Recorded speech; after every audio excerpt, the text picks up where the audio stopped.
States. Here with reaction for the first time, former Vice President of the United States, Dick Cheney. Mr. Vice President, a day that will live in infamy. Your thoughts? I can't help but just shake my head at Sean, at what we're seeing here. We've seen a repetition of the same kind of operation with respect to other issues.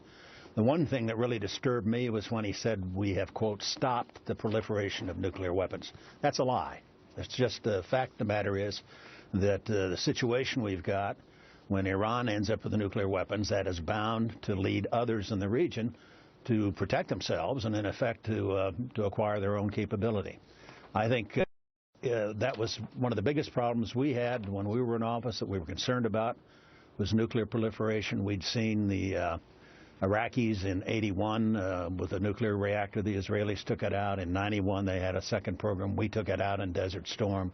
When we took down Saddam Hussein in '03, Gaddafi gave up his nuclear materials, and that let us wrap up A.Q. Khan, et cetera, et cetera. There's a long history there. What Obama has done is, in effect, sanction the acquisition by Iran of nuclear capability. It can be a few years down the road.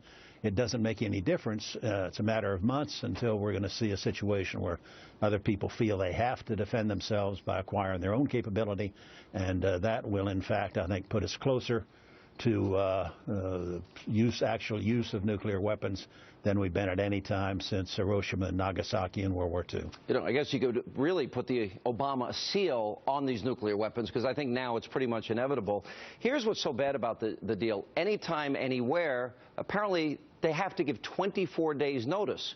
Wouldn't that allow the Iranians enough time to adapt and hide whatever they're really doing at these facilities? Isn't that enough time for them to adjust and really just do whatever they want the whole time? It certainly is. You also start with a proposition, Sean, that frankly I don't think we know everything there is to know about the nuclear program in Iran. Fact of the matter is our capabilities have never been perfect in terms of being able to read other nations and what they were doing.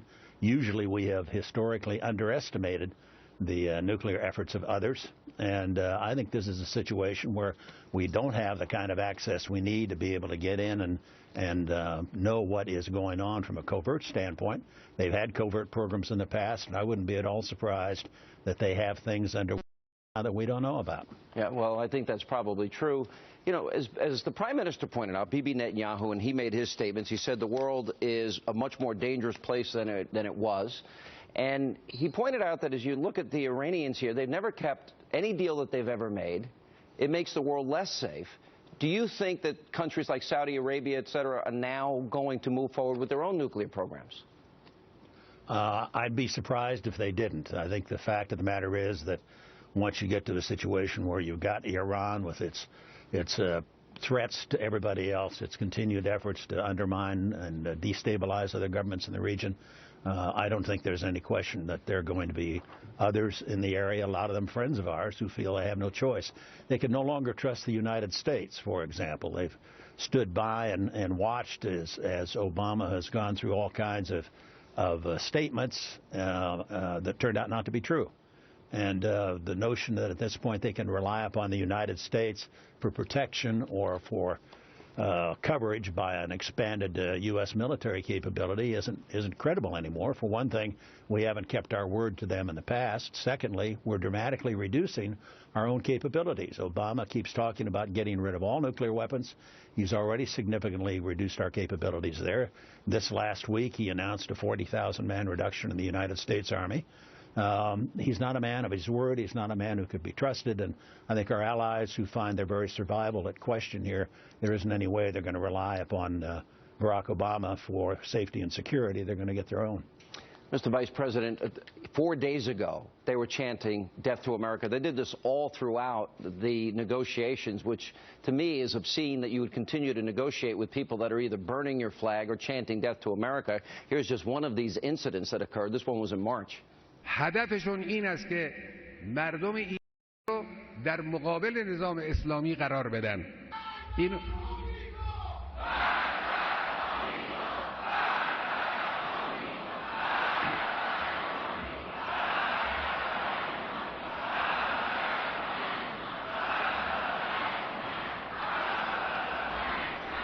توجه بفرمایید. البته بله، مرگ بر آمریکا، چون آمریکا اون عامل اصلی این فشارهاست. That's the supreme leader chanting, leading a chant, death to America. Of course, he says, death to Israel also. During these negotiations, they said the destruction of Israel is non-negotiable. I have video of them, even 4 days ago, they were burning, the American flag, the Israeli flag. They have done this many, many times. This was just, this past weekend. So my question to you is, why do you think this president, how do you analyze his trust level with them? Why does he trust them? Because I don't. I certainly don't. There's one interesting thing in the agreement today. This is the last sentence of the first paragraph. It says, Iran reaffirms that under no circumstances will Iran ever seek, develop, or acquire any nuclear weapons. Now, who the heck believes that? It's just beyond me. I try to understand what it is Barack Obama thinks he's achieving here, why he looks at the world in different light than anybody else does. But he clearly does not understand or chooses to ignore reality, and that's going to cost us dearly as a nation. And it clearly has put us in a position where our capacity to influence events in that part of the world has been dramatically undermined. We are not only clearing the way for Iran to have nuclear weapons, we're going to send them about $140 billion in cash, lift the sanctions. They'll be able to be more aggressive than they've ever been with respect to Quds Force. The agreement itself raises the sanctions, eliminates the sanctions on the Quds Force and on the IRGC. One of the interesting things is the Quds Force was sanctioned originally for terrorist activity. You go back and look at the Treasury Department press release when it was done in about 2007. It was because of their support, material support for terrorism in the form of the Taliban. Didn't have anything to do with the nuclear program, but they are now being taken from the sanctions list as part of this overall agreement, which supposedly doesn't deal with terror. No, it just provides a heck of a lot of money for the world's leading terrorist organization to go out and do more of what they've done in the past. Ron Dermer, the Israeli ambassador, actually analyzed the money because they're going to be getting up to, what, $150 billion. Iran is a $300 to $400 billion economy.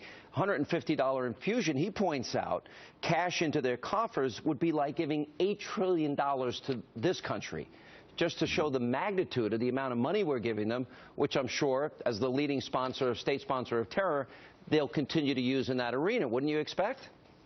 I would certainly think so. And if we look at their track record over the years, I've saw one piece today that estimates that the Iranians were responsible through proxies the death of about 1,000 Americans in the last 10 years, using their proxies, Quds Force and others, in order to attack our people overseas. I cannot. You asked the key question, Sean, and that is, what the hell is the president thinking of when he thinks this is a great deal? And I simply do not understand. I haven't met anybody who can explain it to me. I have yet to meet anybody that can as well. Do you see a new emerging coalition, potentially, Israel, the Jordanians, the Egyptians, the Saudis, that they may align together because they see this as a clear and present danger to their own existence? Because I could see that happening. Your thoughts? Well, I saw evidence of that the last time I was in the region. It's been a couple of years ago now, but I visited with a lot of old friends going back 25 years to Desert Storm, and whether it was Israel or Jordan or Egypt, the Saudis, the Emirates, they all had a similar concern. Their number one concern was Iran. Number two was they're concerned about the United States and our misguided policies, but they were much closer to one another on the issues of the day than I'd ever seen them in the past.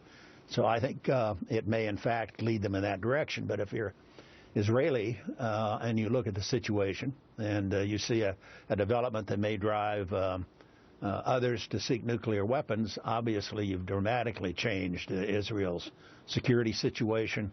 They may pay a terrible price for what Barack Obama has done here today. All right, Mr. Vice President, thank you for being with us. We appreciate it.